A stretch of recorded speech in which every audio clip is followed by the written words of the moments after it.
गुज़िश्ता हफ्ते के आखिर में कोरोना वायरस वबा के दौरान बेरोजगार अमरीकियों को हर हफ्ते $600 का मिलने वाला बेरोजगारी अलाउंस खत्म हो गया, लेकिन डेमोक्रेट्स साल के आखिर तक इसमें तौसी पर इसरार कर रहे हैं। हम $600 के हक में रहे हैं। इनके पास $200 की तजवीज़ है जो काम करने वाले खानदानों की ज़रूरियात को पूरा नहीं करती।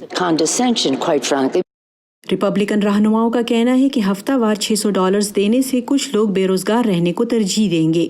येल यूनिवर्सिटी की एक हालिया रिपोर्ट में कहा गया है कि क्रेडिट देने से लोगों में काम करने की हौसला शिकनी नहीं हुई। कुछ हालात में लोगों को ज्यादा तनख्वाह दी जाती है और कुछ ऐसे केसेस भी हैं जहां लोगों को कम मुआवजा मिलता है। मसला ये है कि हमें इसमें तौसी के लिए एक मायदा करने की जरूरत है। रिपब्लिकन्स हील्स एक्ट के तहत तकरीबन $10 खरब की तजवीज दे रहे हैं, जबकि डेमोक्रेट्स इस साल के शुरू में मंजूर शुदा $30 खरब वाले हीरोज एक्ट को बातचीत के नुक्ते आगाज के तौर पर इस्तेमाल कर रहे हैं, लेकिन दोनों फरीकों ने इत्तेफाक किया है कि वो अभी किसी मुआहदे के करीब नहीं पहुंचे हैं।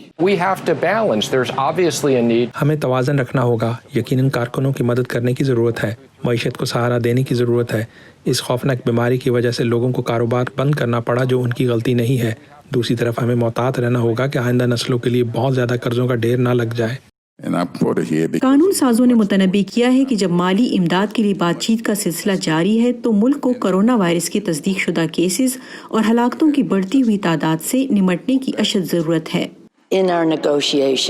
अपने मुज़ाकरात में हम इस वबा के कुछ नताइज से निमटने की बात कर रहे हैं, लेकिन हकीकत ये है कि हमें इस वायरस को शिकस्त देना होगी, और ये उन नुकात में से एक है जिस पर हम अभी तक किसी मुआहदे पर नहीं पहुंचे हैं। गुज़िश्ता एहतिताम हफ्ता मुल्क भर में बहुत से लोगों के लिए अगस्त का किराया अदा करने की आखिरी तारीख गुजर गई थी।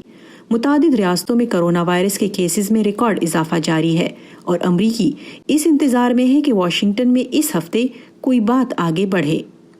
ईशा सराई की रिपोर्ट के साथ Nilofar Mughal, voice of America.